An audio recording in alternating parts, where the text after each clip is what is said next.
everyone, Miss Mary here.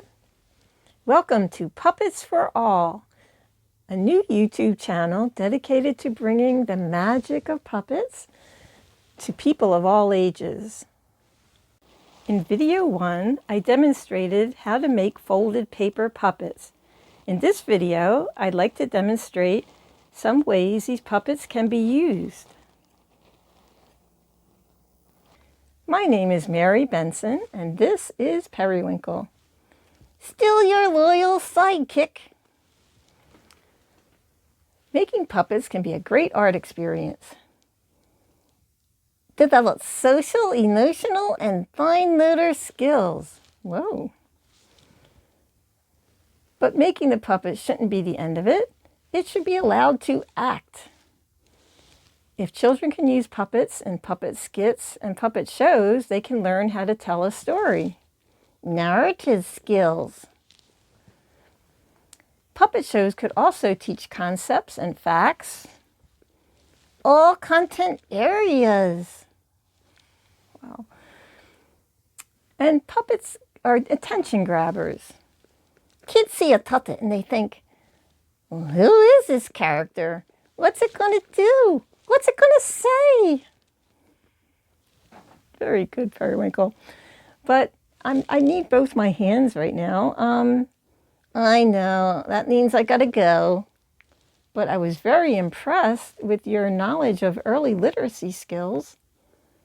Oh, I'm a puppet, not a dummy. After the children make their puppets, ask them to give them a name and to give them a voice and make the voice different from their own. Hi, my name is Peppy. Peppy the Puppy Puppet. My name is Frankie. Frankie the Fox. You think my name should be Polly, right? But it's not. My name is Joe. Polly may want a cracker, but Joe wants a pizza. My name is Prunella. My name is Robbie the Rabbit. I'm really fast. My name is William. William Billy Goat. My name is Draco. The dragon. The fire-breathing dragon. My name is Sheila. I'm a perfectly perfect cat. With older children, you might work on how they are making the puppets say the words. A common mistake is for puppets to bite down on the words. So let's say this puppet is saying Mary had a little lamb. This is biting down. Mary had a little lamb. But to make it look more realistic, you can have them pretend that the words are coming out of their mouth, almost like they're spitting them out. And they can move forward a little bit with the words. So it would be, Mary had a little lamb. And it makes it look a little more realistic. And they don't have to do every single syllable either. If you ever watch the Muppets, they don't do every single syllable. You probably won't have any trouble getting children to pretend that their puppets are real. And after all, that is the first step in performing with puppets. An easy way to get children started doing skits with puppets is the puppet interview. What's your name? My name is Drago. What are you? I am a fire-breathing dragon. Okay. Where do you live? Anywhere I want to. What's your favorite food? It better not be puppies. I like anything that is flame grilled. And what's your favorite holiday? I love Halloween because everyone gives me all their candy. And what is your dream? I'd like someday to find a huge pot of gold that I can bring to my cave and hoard. Okay. The puppet interview could also be used to teach letter sounds. Each child could pick a letter, and then they could try to answer all the questions with words that start with that letter. What's your name? Frankie. And what are you? I am a fox. A foxy fox. And where do you live? In a foxhole, of course. And, what do you like to eat? I love fast food. You mean like hamburgers? And French fries? No, no French fries. I like fast, furry field mice. Oh. And what's your favorite holiday? 4th of July. And what is your dream? I hope one day to be the Carfax Fox. The listeners could raise their hand or ring a bell, and then the teacher could write that word on the board. Or you could give the kids scenarios. A girl walked into a pet shop, and all the animals tried to convince her to pick them to be her pet. If you pick me, you'll be the only one on your block with the dragon pet.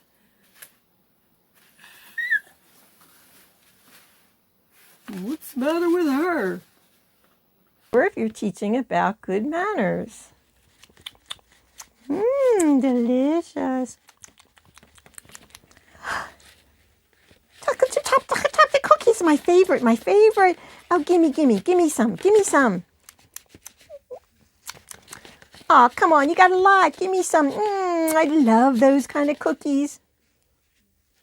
Oh, can I please have some cookies? Sure, help yourself. Hey,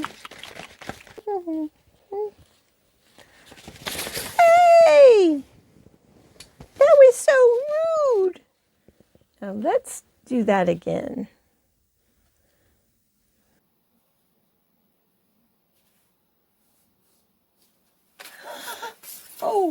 Oh, excuse me. I'm so sorry.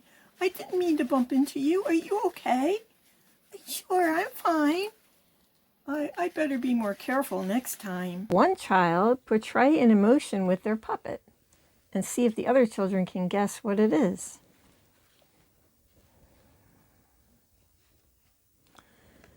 Oh.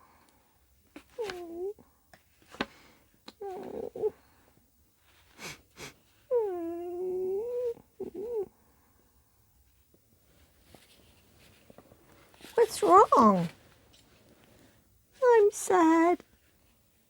Why? Why are you sad? My best friend moved away.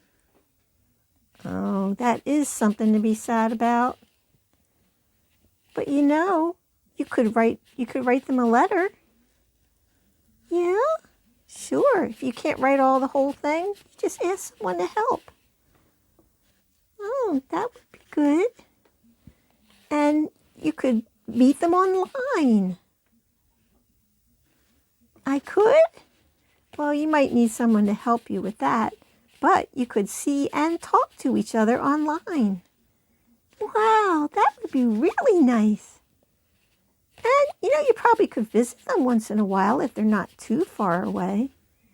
Yeah, maybe on summer or Christmas time. Sure, there's still ways that you can be a friend to your friend, your best friend. Wow, that does make me feel better. Thanks. And even though your best friend's not here, we can still play together too. Sure.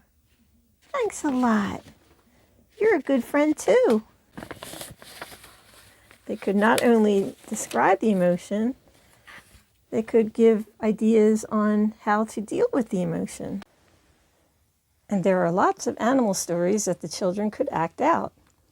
The 3 Little Pigs, 3 Little Kittens, Musicians of Bremen, and Aesop Fables. Aesop fables almost always have animals in them. They're short and sweet, and they always have a lesson or a moral that could lead to some good discussion. If you found this video helpful and are interested in more tutorials on how to make puppets with children from ages 5 to 12, please consider subscribing to Puppets for All. Coming soon will be a video on making easy and no-sew sock puppets. And if you're looking for a live show, I do live puppet shows for schools, libraries, daycare centers, parties, and fairs. Just go to my website. Go to www.harmonyhillpuppets.com. You'll be glad you did. Thank you, Periwinkle.